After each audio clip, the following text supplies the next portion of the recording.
जिला विकास अधिकारी महोदय जो पुष्पेंद्र जी हैं, क्षेत्रीय लोगों का भी मुझे बहुत सहयोग भी मिला कह है। सकते हैं। तो सर आपके दिमाग में क्यों नहीं आया ले जी, ऐसा है, जीवन का लक्ष्य था, क्योंकि जीवन बार बार मानव जीवन मिलता नहीं, हमेशा बचपन से ही कृषक के रूप में रही है। किसानी मेरी बहुत पहले से दिल में चलता रहा। भारतीय जनता पार्टी का मैं सदस्य रहा हूँ। भिन्न भिन्न समय मैंने भारतीय जनता पार्टी के लिए अगर लगनशील न हो तो न होने पर भी वो नुकसान तो भविष्य में होता है। भविष्य में आदमी की इच्छाएं तो पूर्ण होती नहीं। कार्य करता हूँ, मेरी अपनी कुछ इच्छाएं नहीं होती हैं, सारी चीज़ें जनता के उस हिसाब से लागू हो पाती हैं, बजट के हिसाब से या वो अन्य चीज़ें से सर? वस्तु तो हमारा जो राज्य है वो पहाड़ी राज्य है। रोजगार के लिए ये चाह रहा हूँ कि मैंने मत्स्य पालन विभाग पौड़ी से बात की है कि मत्स्य पालन हेतु हमको जो है नीचे मेरी अपनी निजी पद को देख के ही चुनाव लड़ते हैं। कभी ये सोच के नहीं लड़ते हैं कि हम एक लोक सेवक बन के जनता के सेवा। जी जब श्रीनगर में हुआ करते थे आरएसएस में, तो हम भी साथ साथ आरएसएस कार्यालय में मैं कर पा रहा हूँ, मेरी क्षमता के अनुरूप ही है वो जो व्यवस्था है। इसके तौर पर कहाँ देखते हैं युवाओं को कि क्या युवा उस वहाँ इन्वॉल्वमेंट है तो किस रूप में है और नहीं है तो क्यों नहीं? अक्सर मैं पाता हूँ कि आंदोलन के समय में मैं 11 दिन देहरादून जेल में भी रहा हूँ, जिसमें कि तीरथ सिंह रावत जी मलाल नहीं करते, क्योंकि बनना तो एक को है, बनना तो एक को। सर वो ट्रैक आपका क्यों नहीं पहुँच पाया? मतलब उसके कई कारण होते हैं, जिन कारणों को मैं डिस्क्लोज।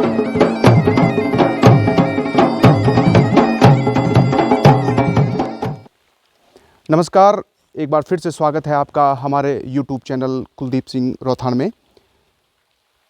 साथियों, हमारे इस चैनल के माध्यम से हम पिछले कई वीडियोस के माध्यम से आप तक कुछ खास शख्सियतों को आप तक मिलाने का प्रयास कर रहे हैं और कुछ ऐसे व्यक्तित्वों को हम आप तक लेके आ रहे हैं जो समाज में जिन्होंने कुछ उत्कृष्ट कार्य कर रहे हैं और निरंतर उन कार्यों के साथ वो आगे बढ़ रहे हैं।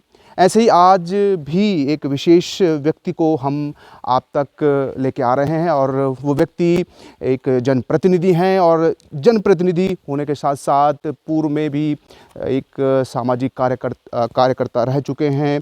निरंतर सामाजिक गतिविधियों में उनकी सक्रियता है और अपने समाज के लिए, अपने आसपास के क्षेत्र के लिए वो निरंतर प्रयासरत हैं। आप मेरे पीछे देख रहे होंगे एक तालाब आपको दिखाई दे रहा है और ये तालाब एक, सबसे पहले तो बता दें, हम इस समय घनकोला घाटी के ठीक नीचे हैं और क्योंकि हमारे जो सब्सक्राइबर हैं घनकोला घाटी से परिचित हैं, ये जो घनकोला घाटी है हमारे खिरसू क्षेत्र में है। डुंगरीपन से ऊपर की तरफ आप बढ़ेंगे, खिरसू के अगर आगे की तरफ आप बढ़ेंगे तो ये हमारी घनकोला घाटी है।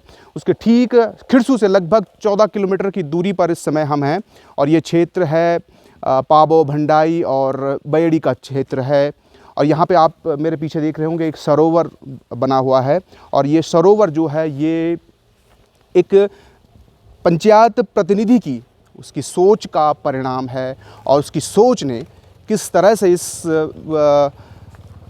एक छोटे से गदेरे को एक तालाब में बदल दिया। अब सीधे फ्रेम में लिए चलते हैं और आप सबसे रूबरू कराते हैं। हमारे साथ हैं वो प्रतिनिधि, वो व्यक्तित्व जो इन सब के पीछे है और हम सीधे आपको उन तक ले जाते हैं।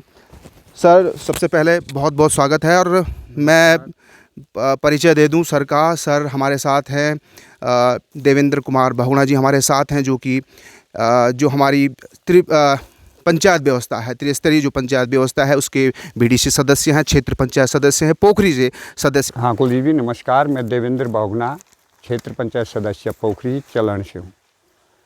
पोखरी चलन से हूँ, जिसमें मेरी 3 ग्राम सभाएँ आती हैं। एक बुदेशु है, एक पोखरी है, एक जोगडी है। मेरा पैतृक गांव जो है ग्राम भंडाई है और मेरा क्षेत्र करीब 9 राजस्व गांवों से मिलान खाता है। जी सर, और ये खिरसू ब्लॉक में है? ये विकासखंड खिरसू का हिस्सा है। जी सर जी। और सर सबसे पहले बात करेंगे कि आप गांव भंडाई के हैं। एक बार परिचय के साथ आपने परिचय दिया, इसके साथ सर आप राजनीतिक जीवन के, मैं चाहता हूँ कि आप, क्योंकि आप एक पंचायत प्रतिनिधि हैं और खासकर प्रतिनिधि का मतलब आप चुने हुए व्यक्ति हैं, जनता के साथ चुने हुए व्यक्ति हैं, तो 2019 में शायद सर आप जो चुनाव उसके बाद, तो सर वो अब तक की यात्रा कैसी रही जो पंचायत प्रतिनिधि के रूप में? पंचायत प्रतिनिधि के रूप में मेरी बहुत सुखद यात्रा रही है। अधिकारी, कर्मचारी सभी लोगों से मेरे अच्छे संबंध रहे हैं। सामाजिक दृष्टि में भी मेरे लोगों से बहुत अच्छे संबंध हैं। विकास कार्यों में मैं हमेशा ही तत्परता से हमेशा विकास कार्यों को आगे बढ़ाने की सोच रखता हूं और विभागीय अधिकारियों, अपने विकासखंड के अधिकारियों के सहयोग से मैं भिन्न भिन्न जगह पे विकास कार्यों को संपादित करने जा रहा हूं। तो अब तक का रिस्पॉन्स सर, बढ़िया रिस्पॉन्स मेरा बहुत अच्छा रिस्पॉन्स रहा है और उसमें जो है मैंने इस अमृत सरोवर को जिले में इसका चयन हेतु प्रस्ताव भेजा था। आप सबको बता दें सर, जिस अमृत सरोवर की बात कर रहे हैं, सर ने बात की अमृत सरोवर की और हम एक सरोवर के बगल में ही खड़े हैं। दरअसल एक जो केंद्र सरकार की योजना है, इस समय हम लोग अपने आज़ादी का 75वां वर्ष मना रहे हैं। 2022 से लेकर और 2023 तक उसका एक पूरी उसका समय सीमा तय कर दी गई है और उसके तहत केंद्र सरकार की एक योजना है जल संरक्षण के लिए कि प्रत्येक ज़िले में इस पर 75 जो हमारे वर्ष हो चुके हैं इस पूरे आज़ादी के 1947 से लेकर और अब तक, तो उस के लिए सरकार चाहती है, क्योंकि जल की जो समस्या दिन प्रतिदिन बढ़ती जा रही है, तो उस जल पे फोकस करते हुए सरकार ने प्रत्येक ज़िले में अमृत सरोवर बनाने का निर्णय लिया है। और उसी अमृत सरोवर के अमृत यानी कि अमृत जिसके लिए तो सब लड़ते हैं सर, अमृत और जल ही अमृत है। तो सर अब सीधे हम टू द पॉइंट पे ये आते हैं कि ये सरोवर पे आते हैं हम। सबसे पहले तो ये कार्य किस तरह से आपको मिला सर? इसको भारत सरकार द्वारा जो आज़ादी के 75वें वर्ष पूर्ण होने जा रहे थे, उसमें प्रत्येक जिले से जो है कार्य योजना मांगी गई थी, जिसको कि ग्राम पंचायत में जो है प्रस्तावित किया गया था। उसके बाद अप्रैल के महीने से इसको कार्य रूप देना शुरू हो गया था। जी सर, अप्रैल 2022। अप्रैल 2022। जी सर। उसके बाद धीरे धीरे कार्य करते करते बरसात का समय हो गया, मगर दक्षता जो हमारे अधिकारियों की दक्षता रही है, सहयोग रहा है, उससे जो है हमने 15 अगस्त 2022 को जो है स्वतंत्रता दिवस पर यहाँ पे झंडारोहण के लिए जो है तालाब को तैयार कर दिया था। बिल्कुल, एक सर एक आपके पास समय सीमा थी कि यहाँ तक तय करना है और आपने, अच्छा सर, ये सबसे बड़ी बात आती है कि आपने ये सरोवर तैयार किया। सरोवर तैयार करने में बहुत सारी चुनौतियाँ रही होंगी और एक सबसे पहले मैं इसलिए आपके इस कार्य को, ऐसा नहीं है कि पहली बार किसी पंचायत प्रतिनिधि ने कोई सरोवर निर्माण किया है। मेरा दरअसल ये कहना है कि इस सरोवर के माध्यम से हमारी जो योजनाएं हैं वो ज़मीनी हकीकत उनकी कुछ और होती है, उनका क्रियान्वयन कुछ और होता है। आपने एक ऐसा मॉडल तैयार किया है, तो इस पर जी, इसके निर्माण में मुझे जिले से जिला विकास अधिकारी महोदय जो पुष्पेंद्र जी हैं, उनके द्वारा बार बार दिशा निर्देशन यहाँ स्थल पे आके दिया गया। तकनीकी ज्ञान के लिए, तकनीकी जानकारी के लिए श्री गौरव रावत जो विकास खंड में जेई हैं, उनके द्वारा दी गई। खंड विकास अधिकारी हर वक्त यहाँ पे हुआ करते थे, जिससे कि मुझे हर समय कोई भी समय होता था। सर ये बीच में रोक रहा हूँ, कई लोग ये भी प्रश्न करते हैं कि अधिकारी साथ नहीं देते, लेकिन आपके इस केस में बिल्कुल उल्टा हुआ, अधिकारियों ने आपका भरपूर साथ दिया। जी, ऐसा है। मेरे जितने खंड विकास के अधिकारी हैं, जैसे हमारी डीपीओ मैडम हैं रजनी रावत, उन्होंने भी भरसक बार बार यहाँ आकर, मनरेगा सेवक श्री अनिल पाल सिंह जी बार बार यहाँ आकर मुझे तकनीकी मार्गदर्शन भी देते थे, जिससे कि मैं ठीक 15 अगस्त को जो है झंडारोहण के लिए इस कार्यक्रम को पूर्ण कर चुका था। और सर चुनौतियों की बात करें हम, तो किस तरह की सर इसको खासकर इसके निर्माण में अनेकों चुनौतियाँ आई। जैसे कि एकदम बरसात का मौसम होता है, ये पहाड़ी इलाका है, लगातार बरसात होती रही। जो मजदूर थे कठिन परिस्थितियों में भी काम करते थे। यहाँ पे मैंने उनके लिए शेड भी बनाया था, मगर जिस तरह से भी किया मैंने उसको जो है 15 अगस्त के लिए तैयार किया। इसकी फ्रंट में पानी बढ़ चुका था, इसके फ्रंट में पूरा जो ये है आरसीसी का कॉलम से बना हुआ है पूरा, तो नाले पे बहुत पानी हो चुका था। तब भी मैंने जो है इन लोगों की तकनीकी मार्गदर्शन में इसको पूर्ण किया। कहने का मतलब आपको अधिकारियों का पूरा सपोर्ट मिला और उस अधिकारियों के सपोर्ट के बाद ही आप ये कार्य। जी, बहुत सहयोग मिला है मुझे, क्षेत्रीय लोगों का भी मुझे बहुत सहयोग मिला है।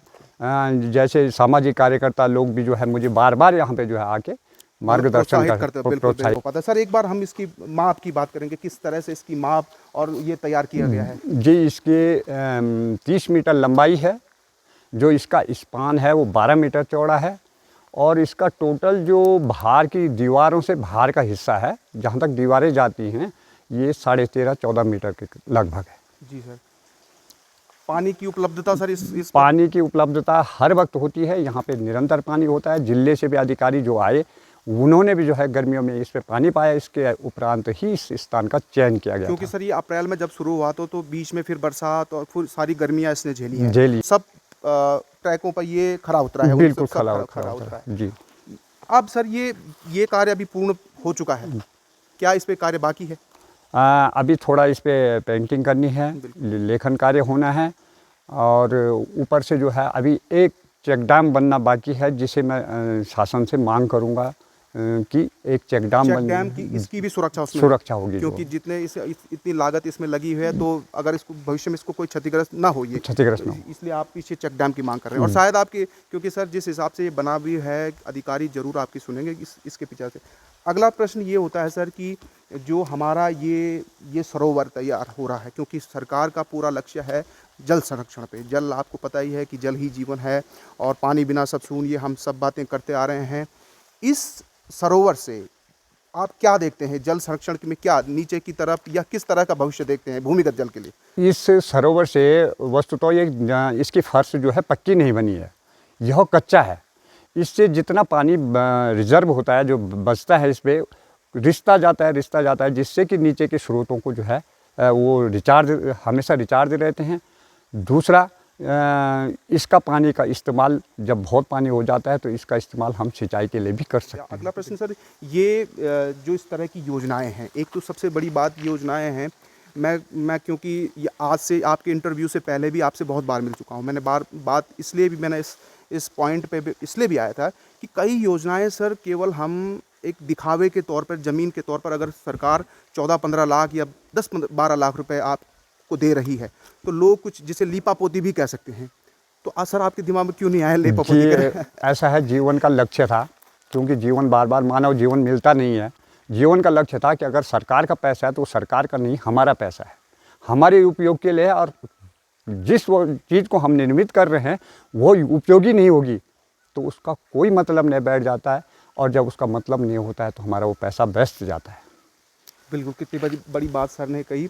और यही सर हमारे योजनाओं के क्रियान्वयन की बात सर कर रहे हैं कि यदि उन योजनाओं का क्रियान्वयन बिल्कुल सही ढंग से हो तो वो हमारे लिए भी फलीभूत होंगी, और गाँव के विकास में भी ये बिल्कुल फलीभूत होंगी, उनके सक्सेस में फलीभूत होंगी। भूमिगत जल को तो बढ़ा ही रहा है, साथ ही साथ ये पर्यटन और इस तरह के कार्यों में भी इसका यूज, तो सर ये भी अगर जी हाँ, इसका इस्तेमाल हम एक टूरिस्ट स्पॉट के तौर पे भी कर सकते हैं, क्योंकि इसमें हर वक्त जल भराव रहेगा और लोग बाहर से आएंगे जो इसको टूरिस्ट के रूप में जो है इसको प्रयोग कर सकते हैं। तो टूरिस्ट का रूप में प्रयोग कर सकते हैं, और अनेक कार्य इसमें कर सकते हैं। सर की एक ऐसी भी योजना है कि इसमें मत्स्य पालन भी किया जाए, अगर कोई इच्छुक हो या स्वयं इच्छुक हैं। और आप सबकी जानकारी के लिए बता दें कि सर एक उन्नत किसान भी रह चुके हैं, बिल्कुल जो आधुनिक किसान के रूप में सर उत्पादन करते हैं। सर उस पर भी थोड़ा सा चाहते हैं कि उस पर भी आप जी, मेरी दिलचस्पी हमेशा बचपन से ही कृषक के रूप में रही है। किसानी मेरी बहुत पहले से दिलचस्पी रही है। मैं अपनी ज़मीन काफ़ी ज़्यादा है, पैतृक ज़मीन है, उस पे मैं आलू लगाता हूँ, टमाटर लगाता हूँ, गोभी लगाता हूँ, खीरे आदि सारी चीज़ें, जितनी भी क्रॉप्स कैश क्रॉप होती हैं उनका इस्तेमाल करता हूँ, उनको उगाता हूँ उस पर। और सर एक प्रश्न ये भी होता है, कई लोगों का जो खेती करते हैं उनका प्रश्न होता है कि बंदर हैं, लंगूर हैं, भालू है, सूअर है, तो इस तरह की, क्योंकि आप एक किसान रह चुके हैं, ये सब भी आप झेलते हो। बिल्कुल, ये भी अगर कुछ ये कारण कैसे कितने इफेक्ट करते हैं वहाँ? जी, कारण तो काफ़ी इफेक्ट करते हैं, मगर ऐसा है कि किसान अगर लगनशील न हो तो न होने पर भी वो नुकसान हो जाएगा। तो उसके लिए मैंने अपने पास कुत्ते पाले हुए हैं, जो कि जैसे दिन के जो जानवर आते हैं, जैसे लंगूर है, बंदर है, उसको तो कुत्ते भगा लेते हैं। अब मैंने कृषि विभाग से जो है एक मांग की है कि जो कृषि घेरबाड़ होती है, चैन लिंक कृषि घेरबाड़, उसके लिए आप मुझे जो है कृषि रक्षा के लिए जो है धन दे। बिल्कुल धन दें। और इसके साथ सर ये काम तो आप हम देख ही रहे हैं, इसके साथ साथ आपकी, क्योंकि 2019 से लगभग 4 साल का समय हो चुका है आपके जब आपने क्षेत्र पंचायत सदस्य के रूप में शपथ ग्रहण किया हो, तो अब तक आपके कार्यों में कौन कौन से ऐसे माइलस्टोन काम रहे हैं जो आपको लगा कि हाँ, मैंने इस प्रतिनिधि के तौर पर ये काम मुझे भविष्य तक बहुत अच्छा महसूस कराने वाले हैं? मेरे पास 9 लगभग राजस्व गांव हैं। जी सर। तो मुझे हमारे पास जो क्षेत्र पंचायत के राज्य वित्त और केंद्र वित्त का पैसा आता है वो बहुत कम आता है। उसको मैं 9 गाँव को पूरा नहीं कर सकता हूँ। इसलिए मैंने समाज कल्याण विभाग से SCP बोलते हैं, स्पेशल कंपोनेंट प्लान के तहत मैंने पोखरी गांव में उसमें भी काम किया है। ग्राम भंडाई के अनुसूचित जाति बस्ती में भी काम किया है। जोगडी के लिए भी जो है 1.5 लाख का काम किया है। क्षेत्र पंचायत में मैंने जोगडी के लिए भी काम किया, अपने राज्य वित्त से, केंद्रीय वित्त से मैंने हर जगह काम किया। राज्य वित्त से किया, ब्रिशु में किया। और माननीय मिश्रा जी हैं जल निगम के एक्शन, उनसे मैंने जोगडी पेयजल के लिए भी जो है अपने पत्र से उनसे मांग की कि जोगडी को पेयजल योजना से लाभ दिया जाए। पेयजल योजना किसकी बात कर रहे हैं सर? अब जो ये डिकल ये डिकल गांव पंपिंग योजना, ये जो उसके तहत शायद वो गांव छूट रहा था। जो ग्राम सभा जोगडी है उसके गांव जोगडी वालों ने मेरे से बार बार मांग की कि कुछ लोग जो है इतने दूर पड़ रहे हैं जिनको पानी प्राप्त नहीं हो रहा है, उनको दूर से पानी ढोना पड़ता है, लिहाजा आप कहीं से भी जो है पानी की व्यवस्था कीजिए। मैंने मिश्रा जी से जो है इस विषय में जो है बात की और तत्पश्चात मैंने पत्र भेजकर जो है वो आज वर्तमान में वहाँ जो है पानी लग चुका है। तो सर अब क्या अपना, क्योंकि आप सार्वजनिक जीवन में बहुत पहले से हैं, मैं जानता हूं कि आप एक सामाजिक कार्यकर्ता के रूप में, मैं भी पिछले कई वर्षों से आपको जानता हूं। पिछले कई वर्षों से आप लगातार, चाहे आप प्रतिनिधि तो आप एक बार पहले जी सर आप जी एक बार मैं आज से 20 साल पहले प्रधान पद के लिए उठा था ग्राम पंचायत पोखरी से, तब मैं जो है सफल नहीं हो पाया। उसके बाद राजनीति में चलता रहा। भारतीय जनता पार्टी के मैं सदस्य रहा हूँ। भिन्न समय मैंने भारतीय जनता पार्टी के लिए सेवा की। कुछ अपने निजी जीवन के कारणों से मैं बीच में जो है लगभग मैं नेपथ्य में चले गया था, लिहाजा मैं राजनीति से काफ़ी और सामाजिक कार्यों से काफ़ी दूर हो चुका था। परंतु मैंने 2019 के 63 पंचायत चुनाव में सोचा कि क्यों न मैं एक बार पुनः करने की प्यासा कब तक कुएं से दूर रहे, तो आपकी प्यास, वो आपकी समाज के प्रति कुछ करने की ललक आपको यहाँ तक ले आई है। और आप जैसा व्यक्ति, मुझे याद है सर कि क्योंकि मेरा विद्यालय उसी तरफ था, जब आप खिरसू से ब्लॉक से जब आप उन सामाजिक गतिविधियों को करते हुए वापस आते थे, जो आपकी चर्चाएं होती थी मैं भी सुनता था। पिताजी और मैं लगातार उस तरफ से आते थे, तो आपकी चर्चाओं में, और मेरे दिमाग में आज तक, मैं कक्षा 6 या 7 का छात्र रहा हूँगा उस समय, लेकिन मेरे दिमाग में आज भी आपकी वो किस तरह से आप कार्य करते रहे होंगे उस सब की मेरे दिमाग में आज भी एक छाप है, स्मृतियाँ हैं। सर अब भविष्य में क्या देखते हैं आप कि क्या आप, अभी तो आप एक प्रतिनिधि के तौर पर हैं, मैं ये अपेक्षा ज़रूर रख रहा हूँगा, शायद मेरी वो कल्पना हो सकती है कि क्या आप राजनीति की तरफ, क्योंकि ये पहला कदम है शायद आपका, और आप निरंतर इसमें चल रहे हैं। जी भविष्य में होता है। भविष्य में आदमी की इच्छाएं तो पूर्ण होती नहीं है, मगर आने वाले समय में देखता हूँ कि अगर कहीं बिल्कुल सर, नहीं एक तो बिल्कुल सर आप सही कह रहे हैं, लेकिन जनता का भी एक रुझान होता है कि जो आदमी अगर लगातार समाज में हमारे बीच में है, प्रतिनिधि के तौर पर काम करा रहा है, तो जनता का वहाँ से भी आपको कुछ पॉजिटिव तो साइन तो आ ही रहे होंगे सर। और वही चीज़ें आपको आगे। जी सर, मेरा जीवन वैवाहिक जीवन नहीं है। मैं जिसके लिए जीता हूँ जनता के लिए जीता हूँ, जनता के लिए कार्य करता हूँ। मेरी अपनी कुछ इच्छाएँ नहीं होती हैं, सारी चीज़ें जनता के लिए हैं। अगर जनता को मैं यहाँ से कुछ मैसेज देता हूँ तो आगे भी जिस जगह से मैं चुनाव लड़ने जाऊंगा वहाँ की जनता की सेवा भी भरपूर करूंगा। जैसे वर्तमान में मैं क्षेत्र पंचायत पोखरी होने के नाते अपने सभी ग्रामीणों को और ग्रामों को जो है सेवा दे रहा हूँ। बिल्कुल सर, और क्योंकि मैंने बात की कि अपेक्षाएं भी होती हैं, एक जनप्रतिनिधि के तौर पर जनता की भी अपेक्षाएं होती हैं। यदि वह जनप्रतिनिधि आपके बीच में लगातार कार्यों को लेकर आता है, आपको अच्छी सुविधाएं मुहैया कराता है। एक और बात सर, योजनाएं, फिर से मैं योजनाओं पर आपको फोकस चाहता हूं कि जो योजनाएं ब्लॉक के द्वारा पंचायतों को वितरित किया जाए, क्या वो योजनाएं उस हिसाब से लागू हो पाती हैं बजट के हिसाब से, या वो अन्य चीज़ें से सर? वस्तु तो हमारा जो राज्य है वो पहाड़ी राज्य है। जी सर। पहाड़ी राज्यों की विकट परिस्थितियां हैं। जी सर। मैदानी क्षेत्रों में जब जो कार्य होता है वो दिखता है। जी। पहाड़ों में एक तो बहुत महंगा सामान की आवाजाही पे बहुत ढुलान बहुत महंगा होता हम है। ज़्यादा। दूसरा, पहाड़ों में इसलिए भी काम दिखता नहीं, होता ज़रूर है, जी सर। होता ज़रूर है, इसलिए भी नहीं दिखता है कि पहाड़ों में रास्ते, जितनी योजनाएं होती हैं वो विकट प्राकृतिक उसमें होती है। आप कहने का मतलब ये है कि अगर यही चीज़ कहीं दूसरी जगह पे होती तो शायद दिखती भी नहीं, ये तो रोड साइड पे काम दिख गया। तो पहाड़ों में जो है विकास कार्य हो तो रहे हैं, जो दिखते कम हैं, क्योंकि उसकी परिस्थितियाँ, भौगोलिक परिस्थितियाँ ही वैसी हैं, क्योंकि गांव हमारे बिखरे बिखरे होते हैं। बजट का यूटिलाइजेशन भी ठीक होता है, ऐसा नहीं कि नहीं होता है, मगर बिखरे बिखरे गांव, बिखरे बिखरे परिवार होने के कारण ऐसा नहीं दिखता है कि जैसे हम विकास की ओर बढ़ रहे हों।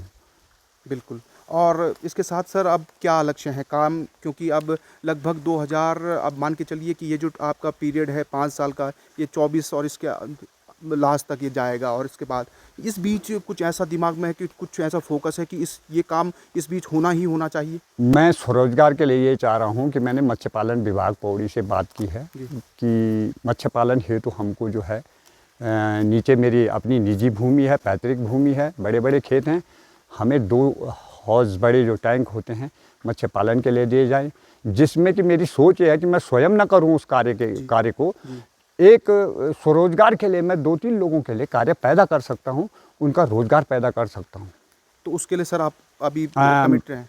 मैं कमिटमेंट करता हूं, और मैं होली के, जैसे अब होली के दिन थे, अभी छुट्टियां हैं, उसके बाद मैं पौड़ी जाऊंगा और अपना पत्र देकर अधिकारियों के साथ बात करके इसको स्वीकृत करने की कोशिश करूंगा। बिल्कुल, हम सर से, क्योंकि सर एक नॉलेजेबल व्यक्ति भी हैं, जानते हैं सब, और इसीलिए हम हर घटनाक्रम पर, हर मुद्दे पर सर से उनका पॉइंट ऑफ व्यू लेना चाहते हैं, उनका विचार लेना चाहते हैं, और सर ने बेबाकी के साथ अपनी बातें रखी हैं। सर एक और प्रश्न है, आप, क्योंकि एज सर आपकी उम्र अभी?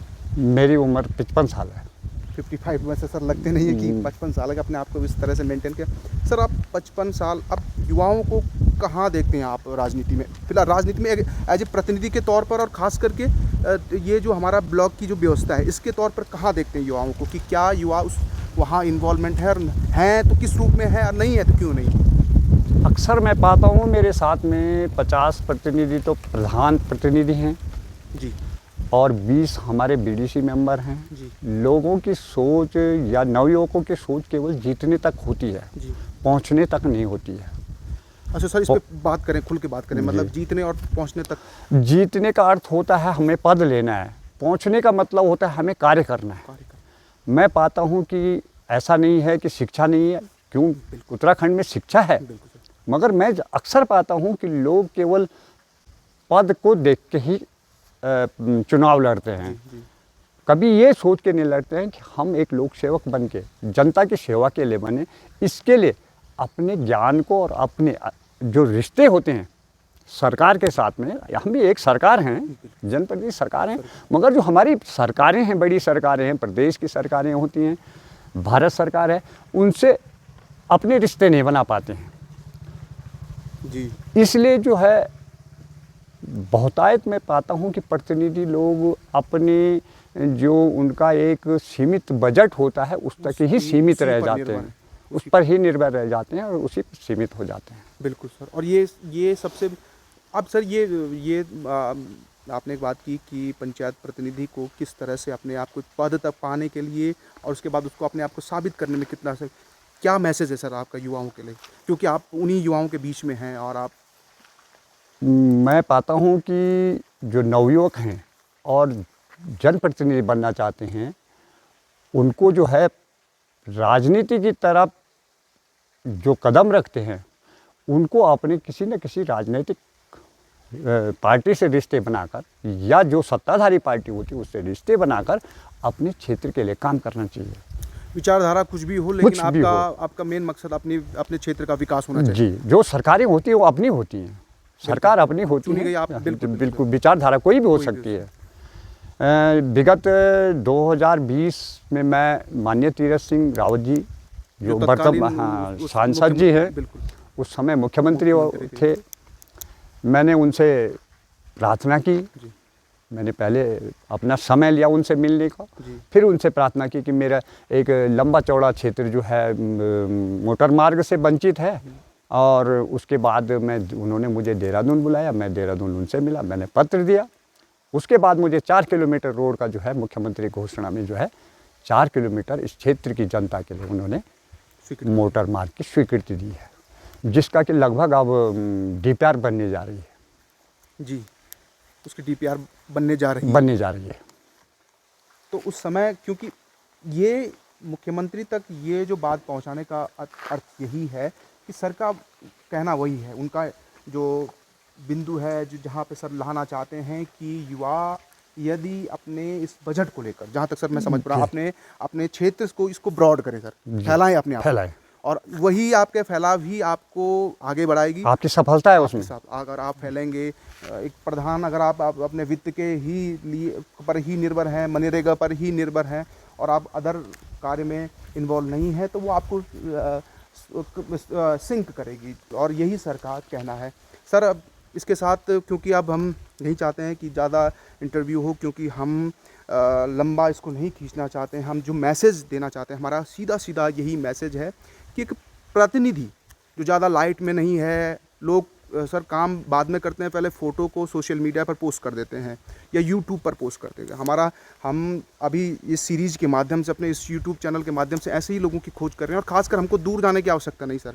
हम अपना, जिसको कहते हैं अपना गदेरा ही हमने पकड़ रखा, अपना क्षेत्र ही हमने लोग देखेंगे। यही नहीं है कि सीमित हमारे 1000-2000 लोग जो उसमें सीमित है वो ही नहीं देखेंगे, बल्कि पूरा उत्तराखंड देखेगा। और आप जैसे प्रतिनिधि, आप जैसे लोग जो ऐसी सोच रखते हैं कि फ़ोटो खिंचाने के साथ साथ कार्य को दिखाने में ज़्यादा विश्वास रखते हैं, मेरा भी सोच यही है कि फ़ोटो सेशन से बढ़िया तो जो है आप परिणाम तक पहुँचे। किसी कार्य को जब आप कर रहे हैं तो उसका परिणाम हो जिसे लोग देख पाएँ। फ़ोटो समय के साथ मिट जाती है, मगर परिणाम जो है लंबा चलता है। बहुत बड़ी बात है। फ़ोटो समय के साथ मिट जाती है, और आपका कार्य, आपका परिणाम बहुत लंबा चलता है, सर का सीधा संदेश है।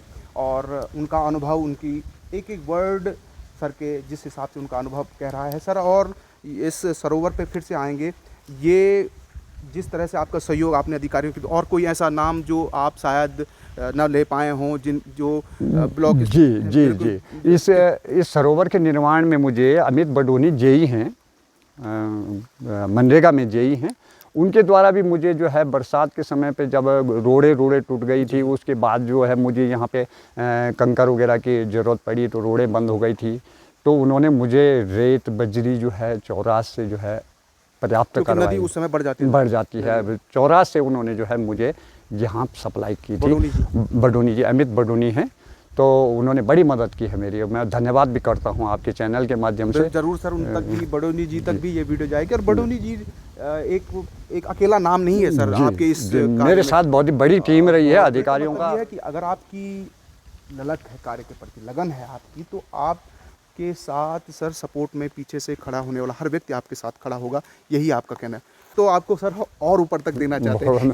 एक और बात सर, क्योंकि मैं वैसे सर अगर बात करें, मुझे ये सार्वजनिक करने में भी कोई नहीं है, जिस हिसाब से सर आप थे, आपका जो आप तीरथ जी से भी आपके अच्छे संबंध थे, मैं सब ये अगर आपकी आज्ञा हो तो मैं इसको सार्वजनिक भी करना चाहता हूँ। जी। हमारे आपको बता दें कि जो देवेंद्र कुमार बहुगुणा जी हैं, आप भले ही आप एक क्षेत्र पंचायत प्रतिनिधि हैं, क्योंकि देर से सर ने राजनीति शुरू की है, लेकिन सर अब अगर आप ही उन संबंधों के बारे में बताएं तो थोड़ा। श्री तीरथ सिंह रावत जी जब श्रीनगर में हुआ करते थे RSS में, तो हम भी साथ साथ RSS कार्यालय में साथ रहते थे। मेरे बड़े भाई श्री कैलाश बहुगुणा, मैं, बीरबल सिंह चौहान जी आदि, शिव सिंह जी, हम सब RSS कार्यालय में रहते थे। सुबह शाखा जाना, RSS का काम में अपना भाग, कॉलेज के दिनों की बात जी, कॉलेज के दिनों की बात है, 88-89 की बात है। माननीय धन सिंह जी से भी मेरे मित्रवत अच्छे संबंध रहे हैं, जो कि वर्तमान में श्रीनगर विधानसभा से विधायक हैं, और समझ लीजिए एक कैबिनेट मंत्री हैं, और बहुत ऊंचे दर्जे पे हैं इस समय उत्तराखंड की राजनीति में। जी सर। जी, श्री त्रिवेंद्र सिंह रावत जी, जो मुझे अनुज जैसा मानते हैं, उनका भी मैंने बहुत बार सहयोग लिया है, कई लोगों के उनसे जो है कार्य भी करवाए हैं, उनका सहयोग लिया है मैंने। राजनीतिक संबंधों का सर आपने मेरे हिसाब से तो सर जिस हिसाब से आपके राजनीतिक संबंध रहे, कई लोग तो उन राजनीतिक संबंधों को अपने व्यक्तिगत विकास में लगाते हैं, लेकिन आपने उन राजनीतिक संबंधों का अपने क्षेत्र के विकास में ये सब जी, मैं स्वयं के फायदे के लिए जो है किसी से संबंध नहीं बनाता हूँ। मेरा रहता है कि अगर अपने मानव जीवन में एक छोटा सा जीवन मिलता है, अगर हमसे किसी दूसरे का भला हो जाए, किसी दूसरी पार्टी के थ्रू भला हो जाए, तो वही मेरे जीवन का सबसे बड़ा कार्य है। और सर आप एक और बात ये भी है, जाते जाते क्योंकि प्रश्न आते जा रहे हैं दिमाग में, आप भारतीय जनता पार्टी के एक बहुत कार्यकर्ता रहे हैं, मतलब आप काफ़ी समय से उसके लिए काम करते आ रहे हैं। इस समय आप एक प्रतिनिधि के तौर पर हैं, अपेक्षाएं भी होंगी आप, तो किस तरह की अपेक्षाएं सरकार से आपकी अभी? जी, मैं विद्यार्थी जीवन से भारतीय जनता पार्टी का कार्यकर्ता रहा हूँ और काफ़ी प्रबलता से रहा हूँ। राम जन्मभूमि के आंदोलन के समय में मैं 11 दिन देहरादून जेल में भी रहा हूँ, जिसमें कि तीरथ सिंह रावत जी भी साथ रहे हैं। आप और तीरथ सिंह जी साथ में थे? जी, हरक सिंह जी थे, हमारे जिलाध्यक्ष मोहनलाल बौंठियाल जी आदि लोग थे। मैं लगभग सभी लोगों को जानता हूँ। 42 लोग वहाँ पे देहरादून में थे 11 दिन तक। उसके बाद हमने अयोध्या की कार सेवा की, जिसमें माननीय हरक सिंह जी भी साथ में थे, उनकी बहनें आदि सभी साथ में थे। तो मैं अपने विद्यार्थी जीवन से भारतीय जनता पार्टी का, जब शुरुआत में यहाँ पे कोई नहीं हुआ करता था, मेरे से उम्र के भी लोग आज याद करते हैं कि हमने शुरू किया था कि भारतीय जनता पार्टी का पहला पत्थर रखना हमने यहाँ शुरू किया था, नींव रखी थी। आपके विक्रम पटवाल जी जो जिला पंचायत अध्यक्ष भी रहे हैं, हाँ, रुद्रप्रयाग के, वो हमारे साथ में रहे हैं। तो काफ़ी लंबा समय मैंने इस पार्टी की सेवा में लगा दिया है। तो सर लगता नहीं है कि अभी आपको भी कभी ऐसा मलाल होता है कि जिस तीरथ जी विधायक से लेकर सांसद तक और एक बार मुख्यमंत्री भी रह चुके हैं, कभी ऐसी इच्छा? मलाल नहीं करते, क्योंकि बनना तो एक को है जी, बनना तो एक को। सर वो ट्रैक आपका क्यों नहीं पहुंच पाया? मतलब उसके कई कारण होते हैं, जिन कारणों को मैं डिस्क्लोज नहीं कर सकता हूँ। कई कारण होते हैं, राजनीति के कई हिस्से होते हैं, कौन काबिल है नहीं है, ना काबिल भी जा सकता है और काबिल भी जा सकता है। उसके कई हिस्से होते हैं, कई पहलू होते हैं समाज का। आप तो पूरे भारत को समझ पाते हैं कि हमारा भारत कैसा है, तो इसलिए मलाल नहीं होता है कि मैं क्यों नहीं पहुँच पाया हूँ। लेकिन इस बात की सर सुकून जरूर है कि जहाँ अभी आप हैं, आप जिस तरह की सेवाएं दे रहे हैं, वहाँ सुकून जरूर, मैं खुश हूँ, वहाँ मैं संतुष्ट हूँ कि जितना मैं कर पा रहा हूँ मेरी क्षमता के अनुरूप ही है वो। और ये सबसे बड़ी बात है कि सर आप संतुष्ट हैं, क्योंकि अपने बुद्धि विवेक का प्रयोग करते हुए जिस तरह से आप अपने समाज के लिए काम कर रहे हैं। सर हम ज़्यादा लंबा नहीं खींचेंगे, क्योंकि आपका जीवन इस तरह का रहा है सर, क्योंकि चर्चा करने में भी मुझे भी काफ़ी आनंद आ रहा है कि आप और बातें करें। हम कई मुद्दों पे बात कर सकते हैं सर, आप भी कई मुद्दों पे बात कर सकते हैं, लेकिन हमारा पूर्ण रूप से इस समय जो फोकस था, एक ऐसी योजना को और एक ऐसे प्रतिनिधि को आप तक मिलाने का था कि जिन्होंने फ़ोटो को मध्य न रखते हुए, जो सोशल मीडिया पर जो फ़ोटोएँ वायरल होती हैं कि आप कुछ दिखाओ, कुछ करो और उसको सीधे पोस्ट कर दो, बल्कि उन्होंने कार्य को फोकस किया, अपने इस कार्य को, और उसको मील का पत्थर साबित किया। भविष्य में क्षेत्र की जनता इसको किस तरह से लेती है? सर एक अंतिम प्रश्न और इसको हम क्लोज करेंगे। अब इसका जो संचालन है किस तरह से होगा? संचालन, ये संपत्ति तो ग्राम पंचायत की होती है। जी सर। संपत्ति ग्राम पंचायत के संचालन, इसको जो है किसी अगर इसमें मत्स्य पालन का काम होगा जी, तो वो उसका संचालन, हाँ उसी की मैं बात कर रहा हूँ। हाँ, तो उसको किसी व्यक्ति को दे देंगे जिसका स्वरोजगार, क्योंकि सर ये भी बात है, क्योंकि आपने अपना इतना समय दिया, आपने अपने कहते हैं कि पूरा पसीना बहाया, और उसके साथ इतना धन भी यहाँ पर खर्च होगा, कुछ नुकसान या इत्यादि अगर इस सरोवर को हो जाए तो आपको भी पीड़ा होगी, सरासर उन सभी बुद्धिजीवियों को भी पीड़ा होगी जो इस कार्य को देखते हुए आ रहे हैं। तो बिल्कुल आप ऐसे व्यक्तियों को ही कोई ना कोई ऐसा निर्धारित करें जो इस सरोवर की देखभाल करे, इसकी सुरक्षा करे। पर्यटन की दृष्टि से सर आपने बोल दिया है कि पर्यटन में भी यहाँ पे लोग, क्योंकि गर्मियों में हमारे पास सर ज़्यादा कुछ है नहीं, बरसात में ही हमारे पास पानी होता है। हमारे इस पूरे क्षेत्र में आप लगाइए कि पानी की बहुत समस्या है, और उसको मद्देनज़र रखते हुए यदि लोग आउटिंग करने यहाँ पे आ सकते हैं, अपना एंजॉय कर सकते हैं, अपने जो यहाँ पे आके इस तालाब को अगर सर नहाने वगैरह का अगर जी नहाने सुरक्षित है सर? ये सुरक्षित है, बिल्कुल सुरक्षित है। मतलब इसमें कुछ ऐसे मानक, पूरे मानक रखे गए हैं और उसके तो ये थे हमारे साथ देवेंद्र कुमार बहुणा जी, जो कि एक प्रतिनिधि हैं, एक पंचायत प्रतिनिधि हैं। पुनः सर आपका जी, जी। बहुत बहुत धन्यवाद। आपको और भी हम धन्यवाद। आभार करते हैं सर क्योंकि आपको वहाँ तक पहुँचाना, उन लोगों तक पहुँचाना, ये हमारा सबसे बड़ा, आज मैं सोच रहा दिमाग में कई समय से था कि आपके कार्य को भी लोगों को दिखाया जा रहा है। एक ऐसा व्यक्ति हमारे बीच में है, किसान के तौर पर भी अपने आप को जिसने उठाया है, किसानी भी ऐसी की कि जिसमें सर ने कहा कि ऐसे कैश क्रॉप्स उन्होंने उगाई हैं जिससे लाभ ही सर को हुआ है। उसके साथ ही जब पंचायत चुनाव में जब बारी आए, अपने आप को जब प्रदर्शित करने की बारी आई, साबित करने की बारी आई, तो आपने अपने आप को साबित किया है। बहुत बहुत धन्यवाद सर, और शुभकामनाएं आपके राजनीतिक भविष्य के लिए। और सर लास्ट में अगर हमारे सब्सक्राइबर हैं उनको भी आप जो, हाँ, आप सभी को मेरा नमस्कार, देवेंद्र को। क्योंकि ये वीडियो सर की सबसे पहले से सर हम आपके ब्लॉग में ही भेजेंगे इस वीडियो जी, को, धन्यवाद। जहां आपके अधिकारीगण हैं जो आप पे गर्व करते हैं। क्योंकि ये ये हमारे लिए ही गर्व की बात नहीं है, बल्कि उन अधिकारियों के लिए भी गर्व की बात है जो ऐसे कार्य इम्प्लीमेंट करने में आप जैसे प्रतिनिधि की मदद करते हैं। तो आज का कार्यक्रम में एक ख़ास व्यक्तित्व के साथ हमने आपको मिलाया, और हमारी ये जो बातचीत कार्यक्रम है, किसी व्यक्ति विशेष को लाकर हम आपकी उनकी जो उनके द्वारा समाज में किस तरह से कार्य किए जा रहे हैं हम आप तक पहुंचा रहे हैं। आज के कार्यक्रम को यहीं पे समाप्त करते हैं। मैं आप सबका पुनः आभार व्यक्त करता हूं। अगले एपिसोड में हम ऐसी ही किसी खास शख्सियत के साथ आपको रूबरू कराएंगे। आज के कार्यक्रम में इतना ही। लास्ट में एक आग्रह करना चाहता हूँ, यदि आप सबको ये वीडियो पसंद आ रही है तो जो नए लोग हैं सब्सक्राइब ज़रूर करें, कमेंट के माध्यम से बताएं। और जो लोग हमारे इस क्षेत्र के हैं, यदि ऐसे कोई व्यक्ति, ऐसे कोई पर्सनैलिटी आपके आसपास है जिसको समाज के सामने लाना चाहिए, तो आप हमें कमेंट के माध्यम से ज़रूर बताइए, शेयर ज़रूर करें वीडियो को। तो आज के कार्यक्रम को यहीं पे समाप्त करते हैं। आप सबका बहुत बहुत धन्यवाद। कैमरे के पीछे थे हिमांशु पांडे और मैं कुलदीप सिंह रोहतान। धन्यवाद।